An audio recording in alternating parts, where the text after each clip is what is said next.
साईबाबांची शिर्डी अशी ओळख असलेली शिर्डी गेल्या काही काळात गुन्हेगारीसाठी ओळखली जाऊ लागली आहे। श्रद्धेपोटी दररोज येणारे हजारो भाविक, त्यातून बदललेलं अर्थकारण आणि या अर्थकारणातून निर्माण झालेली गुन्हेगारी असं हे दुष्टचक्र आहे। आता हे दुष्टचक्र भेदायचं कसं असा प्रश्न शिर्डीकरांसमोर आणि लोकप्रतिनिधींसमोर उभा टाकलाय। बघूयात। सुमारे 150 वर्षांपूर्वी नगर जिल्ह्यातील शिर्डीमध्ये एक फकीर प्रकटला।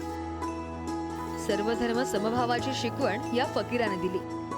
श्रद्धा, सबुरी हे मंत्र दिले। याच फकीराची ओळख साईबाबा अशी निर्माण झाली। साईंची शिर्डी अशी गावाची ओळख बदलली। पाहता पाहता राज्यामधून, देशामधून, परदेशांमधून हजारो भाविक शिर्डीमध्ये दाखल होऊ लागले। शिर्डीमध्ये दररोज हजारो भाविक येऊ लागले, तसं गावाचं अर्थकारण बदललं। धार्मिक पर्यटनाचं केंद्र ठरलेल्या साई संस्थांचा टर्नओव्हर जवळजवळ 800 कोटींच्या पार गेला। शिर्डी आणि परिसरामध्ये फेरीवाले, हॉटेल्स, व्यवसाय यांच्यासह अनेक व्यवसायांना अच्छे दिन आले। या बदलत्या अर्थकारणासोबत गुन्हेगारीने सुद्धा शिर्डीमध्ये हातपाय पसरले। शिर्डी गुन्हेगारांची कशी झाली? 1980च्या दशकापासून शिर्डी बदलत गेली। इतर भागामधून, राज्यामधून व्यवसायासाठी अनेक जण शिर्डीमध्ये येतात। फुलं आणि प्रसाद विक्रीमध्ये लूट होते। काहींनी वाममार्ग स्वीकारला। हॉटेल्स, दुकानं चालवण्यासाठी एजंट्सना बळ आणि पैसे, कमिशन आणि इतर मार्गांनी भरमसाठ पैसा मिळू लागला। झटपट पैशांमधून व्यसनाधीनता वाढीस लागली। बदलत्या काळात शिर्डीमधील गुन्हेगारी सुद्धा वाढली। शिर्डीमध्ये स्थानिक आणि परराज्यांमधून येणाऱ्या गुन्हेगारांचं प्रमाण वाढलं। हाणामाऱ्या, हत्या, गँग वॉर शिर्डीची नवी ओळख झाली। भाविकांना मवाल्यांचा आणि गुन्हेगारांचा त्रास वाढला।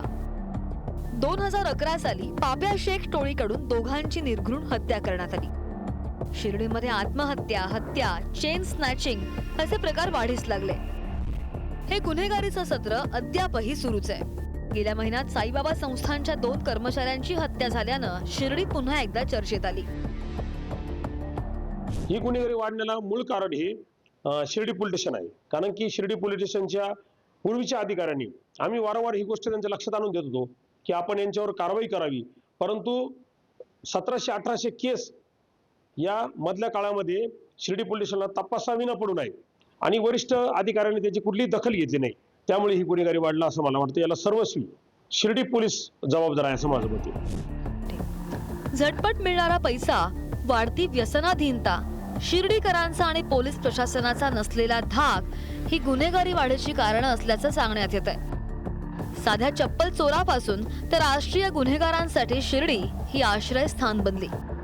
शिर्डीतील गुन्हेगारांवर वचक निर्माण करणारी व्यवस्था निर्माण करण्याची गरज आता व्यक्त होतीये।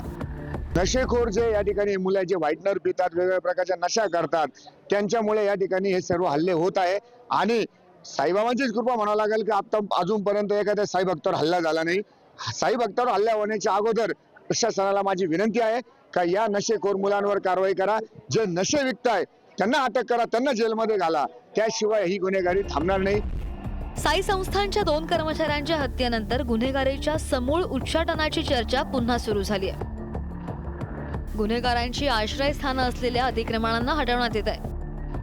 राज्याचे जलसंपदा मंत्री राधाकृष्ण विखे पाटील आणि त्यांचे पुत्र सुजय विखे पाटील हे सजग झालेत। पोलीस प्रशासन सुद्धा कठोर कारवाई करताना पाहायला मिळतंय। मात्र गुन्हेगारांचे नवनवे कारनामे दररोज समोर येत आहेत। शिर्डीमध्ये गुन्हेगारीनं जास्त डोकं वर काढलं की ग्रामस्थ एकत्र येतात, निषेध नोंदवतात। मात्र काही दिवसांनंतर परिस्थिती पुन्हा जैसे थेच होतीये। साईंची शिर्डी गुन्हेगारी मुक्त करायची असेल तर त्यासाठी शिर्डीकरांनी एकत्र येत उपायांची गरज व्यक्त होतीये।